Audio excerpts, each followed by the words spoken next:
करीब करीब 2,90,00,000 वोट मतदाता सूची से काटे गए हैं। लेकिन ये बीएलओस को, अधिकारियों को दबाव बनाया गया और कहा गया भारी संख्या में कि इन लोगों के वोट काट दो। अब आप जानते हैं किसको टारगेट किया गया होगा, यादव को, मुसलमान को, पिछड़ा को, दलित को, कि भाई इनके वोट काट दो। करीब करीब 4 करोड़ शहरी मतदाता कहां चले गए। और अभी आपने एक तुगलकी फरमान जारी कर दिया कि 1 महीने में सारे लोग अपना वोट बनवा लीजिए। 3-4 करोड़ लोग, और जितने कागजात आपने शर्तों में लगाए हैं, 12 कागजात, 13 कागजात, वो कागजात 1 महीने में कहां से बनवा लेंगे। ये आपने तमाशा बना रखा है लोकतंत्र का। काट दिया गया है तो अपना नाम जुड़वाइए, वरना आप मत के अधिकार से वंचित रह जाएंगे, लोकतंत्र में सबसे बड़े अधिकार से वंचित रह जाएंगे, याद रखिएगा। जैन साथियों, उत्तर प्रदेश की मतदाता सूची का आंकड़ा सामने आ गया है और करीब करीब 2,90,00,000 वोट मतदाता सूची से काटे गए हैं। लेकिन यह बहुत ही आश्चर्यजनक बात है, अचंभित करने वाली बात है और बहुत हैरान करने वाली बात है कि इतने बड़े पैमाने पर उत्तर प्रदेश में वोट काटे गए हैं। राज्य निर्वाचन आयोग, यानी कि जो ग्रामीण क्षेत्रों में चुनाव कराता है, बीडीसी के, जिला पंचायत सदस्य के और ग्राम प्रधानों के चुनाव जो कराता है, उसने एक सूची तैयार की जिसमें कहा कि उत्तर प्रदेश में 12,70,00,000 वोट है। ध्यान से सुनिएगा, वो लिस्ट इसी साल में तैयार हुई है, दिसंबर के महीने में जारी हुई है और उस लिस्ट में राज्य निर्वाचन आयोग ने, यानी कि जो ग्रामीण चुनाव कराए जाते हैं जिला पंचायत प्रधान और बीडीसी के, उसमें राज्य निर्वाचन आयोग ने कहा कि उत्तर प्रदेश में ग्रामीण क्षेत्रों के मतदाताओं की संख्या है 12,70,00,000। अब एसआईआर कराया गया प्रधानमंत्री नरेंद्र मोदी जी के निर्देश पर।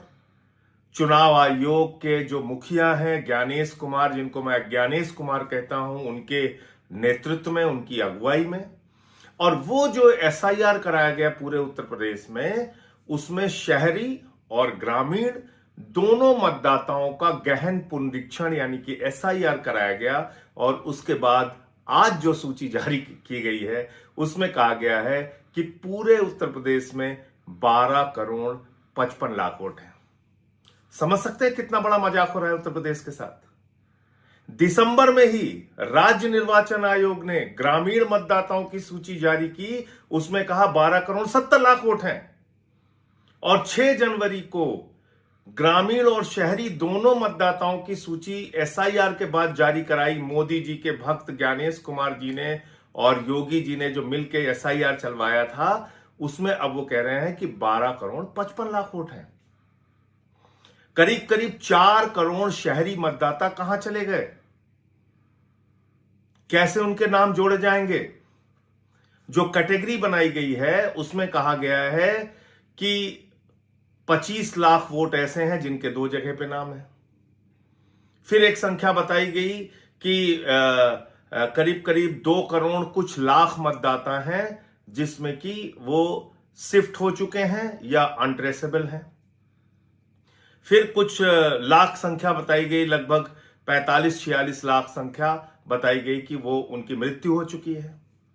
अब आपने जो कहा कि शिफ्टेड की कैटेगरी में और अनट्रेसेबल की कैटेगरी में, यानी कि वो लोग जो लोग उत्तर प्रदेश से बाहर चले गए हैं उनकी संख्या, या फिर जो वो लोग जो आपके बीएलओस गए और मिले नहीं, जो आपके बीएलओस गए और मिले नहीं, जो आपके अधिकारी गए और मिले नहीं, ऐसी संख्या आपने बता दी करीब करीब 2,17,00,000 के आसपास, 2 करोड़ से ऊपर की संख्या आपने बता दी। तो मुझे बड़ी हैरानी है कि आप इस चीज को कैसे तय कर रहे हैं। करीब 84 लाख मतदाता आपने बता दिया कि आपको मिले ही नहीं उत्तर प्रदेश में। आपके लोग घर घर गए और वो अनट्रेसेबल हैं। जानते हैं ये क्या हुआ है? बीएलओस को, अधिकारियों को दबाव बनाया गया और कहा गया भारी संख्या में कि इन लोगों के वोट काट दो। अब आप जानते हैं किसको टारगेट किया गया होगा, यादव को, मुसलमान को, पिछड़ा को, दलित को, कि भाई इनके वोट काट दो। घर पे बैठे उन्होंने वोट काट दिया और लिख के दे दिया अनट्रेसेबल, यानी कि हम गए और ये मिले ही नहीं। दूसरा क्या किया, बोला शिफ्टेड की कैटेगरी में दिखा दो, उसमें भी उन्हीं वर्ग के मतदाताओं को। और क्या किया कि भाई इनका लड़का वहां चला गया, इनके पिताजी वहां चले गए, ऐसे ऐसे करके 1,25,00,000 के आसपास वो मतदाता आपने दिखा दिया। तो मुझे समझ में ये नहीं आ रहा है कि जो लड़का उत्तर प्रदेश का, या जो बुजुर्ग, या जो नौजवान, या जो माताएं बहनें उत्तर प्रदेश छोड़ के काम के सिलसिले में, या जो हमारी बेटियां काम करने के सिलसिले में बेंगलोर या चेन्नई या मुंबई या सूरत या अहमदाबाद या कोलकाता या दुनिया के अलग अलग हिस्सों में या देश के बड़े बड़े शहरों में चली गई, तो क्या आपने ये जानने की कोशिश की कि जो हिंदुस्तान के अलग अलग हिस्सों में गए लोग, वो वहां के मतदाता हैं या नहीं हैं?